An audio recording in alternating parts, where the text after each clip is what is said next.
Depuis quand je fais du doublage surtout? Parce que doubleur, je dis toujours, je le redis encore, c'est devenu maintenant, on nous appelle des doubleurs. Ce qu'il faut savoir, c'est qu'un doubleur, c'est la société de doublage qui s'appelle des doubleurs, qui sont des gens, donc des sociétés, qui font appel à des comédiens pour faire du doublage. Voilà, on est comédien d'abord, avant tout, on a tous commencé par le théâtre,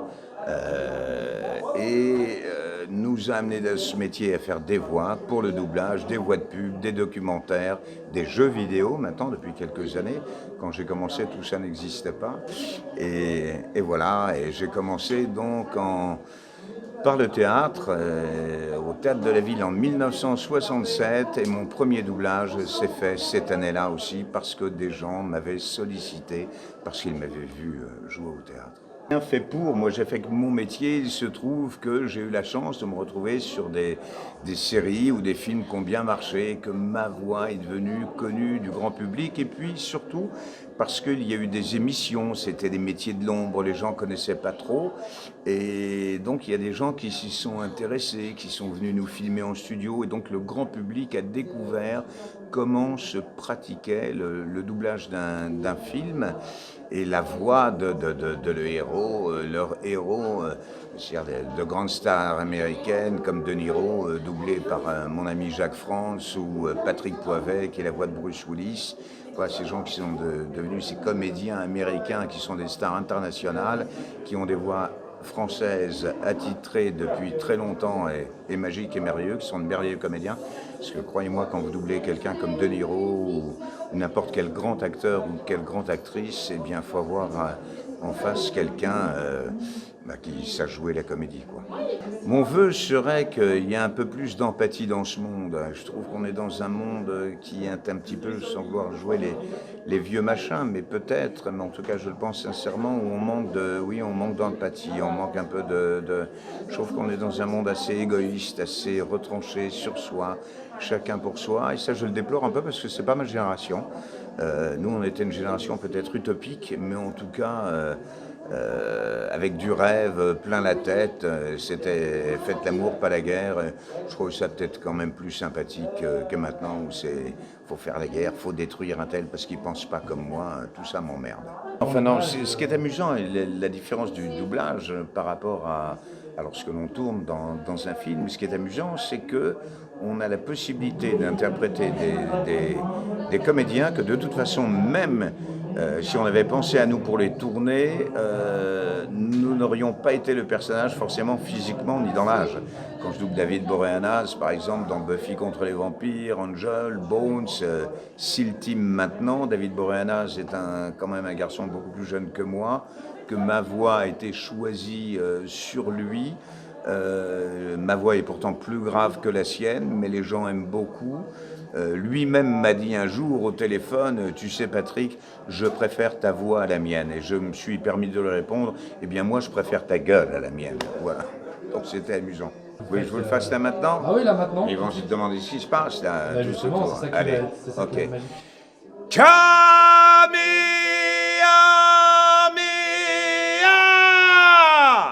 Et voilà, 32 ans que je hurle Kamehameha. Pas un mot, et je ne suis jamais allé au Japon. Philippe Ariotti y est allé l'an passé, je crois. Voilà, avec un autre ami comédien de la série, Bruno, et moi jamais. Brigitte Lecordier aussi y était allée. Voilà, non, je ne connais pas du tout le Japon. Depuis 89, j'ai commencé. Bien que j'étais déjà pas tout jeune, en 89, j'ai commencé le doublage dans les années 88-89. Voilà. Et je suis presque tout de suite tombé dans la marmite Dragon Ball, c'est-à-dire dès 89, puisque j'ai fait pratiquement presque tous premiers épisodes. En tout, il y a, je ne sais pas combien, peut-être 500, 600, je ne sais plus, il y en a beaucoup, voilà. Et puis j'ai eu la grande chance de j'ai doublé aussi beaucoup de dessins animés comme Kung Fu Panda, j'ai fait le Maître Shifu, beaucoup de dessins animés, Pinocchio, le Livre de la Jungle, enfin beaucoup. Et puis j'ai eu la grande chance de prendre la succession de Roger Carrel dans Hercule Poirot, puisque les 5 derniers épisodes, c'est moi qui les ai doublés. c'est assez difficile. Je dois faire à peu près à 3000 doublages. C'est difficile. Enfin, il y en a eu que j'ai adoré. Oui, je peux dire qu'Hercule Poirot, ça a été vraiment un peu la consécration. Mais enfin, j'ai doublé. Et puis, c'est aussi doublé le Grand Moineau dans Game of Thrones. Donc, je suis quand même très content. Ça a été un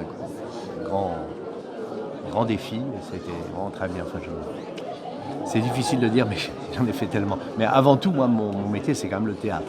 Et puis, j'ai d'autres projets, mais malheureusement, on ne peut pas en parler parce que on a tellement peur maintenant que ça soit spoilé, comme on dit maintenant, que je vais sans doute faire une grande série de prestige. Enfin, je vais faire une grande série de prestige, mais je peux pas en parler.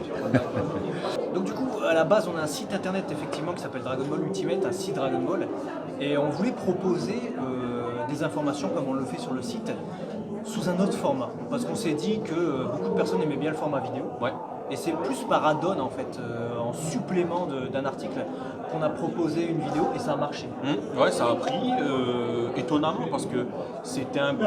On en était nous au balbutiement de la maîtrise de YouTube. Et à la base, c'était pas du tout fait pas pour se dire allez, on veut être YouTube. On a fait des tops et on fait toujours des tops, mais contrairement à la plupart des tops qu'on voit sur internet, c'est pas du tout avec prétention, tu vois, comment dire ça. Mais c'est vrai que souvent on tombe sur des vidéos de tops et c'est des tops pour faire des tops. Ah ben là, tu as l'unanimité de la team. Beaucoup. Voilà, Team Goku. les deux. On aime regarder en VO, on préfère regarder en VO parce que c'est la version originale qu'a créé justement à la fois les seiyuu qu'ont créé les seiyuu du coup, et Toriyama aussi qui a sélectionné la voix de Masako Ozawa, donc la voix de Goku par exemple. La VF c'est par nostalgie je dirais, c'est ça, on aime retrouver les comédiens qui sont vraiment excellents et qui sont très à l'aise aussi avec le public et tout ça. Donc pour moi c'est pas un duel VO-VF, nous on trancherait, on regarde la VO. Ça mais se complète en fait. on n'est pas, tu vois, anti-VF, etc. Tout comme ça. Ouais, on accepte volontiers que des gens prennent beaucoup de plaisir à regarder la version française. Nous, on l'a vécu à deux niveaux parce Ouais. que comme on partage l'info, Ouais. dès que c'est diffusé, on avait les jumps, on avait les travers le site documents, internet on et avait la chaîne. déjà le chara-design qui avait été donné, officialisé par Toriyama. On Avant le que l'épisode savait. ne sorte. Donc quand on l'a vu, on a fait what? Ah ouais, d'accord. Ah ok. Donc on était préparé à voir cette apparence. Ouais. Maintenant, c'était le spectacle. C'était le spectacle, c'est ça. En fait, c'était beau. Il y avait de l'émotion, mais à la fois, je ne peux cacher le fait que moi, je suis pas fan de voir de nouvelles transformations, encore de nouvelles transformations et encore de nouvelles transformations. Mais on s'attendait pas à voir l'Ultra Instinct parce que il y avait eu de la promotion et on savait que Gogeta allait revenir en fait. Et tu peux pas avoir Gogeta et Ultra Instinct, ça serait too ça aurait much dans été un film. surenchère. Déjà que tu avais un Broly canon qui, voilà, tu avais un Gogeta Super Saiyan Blue.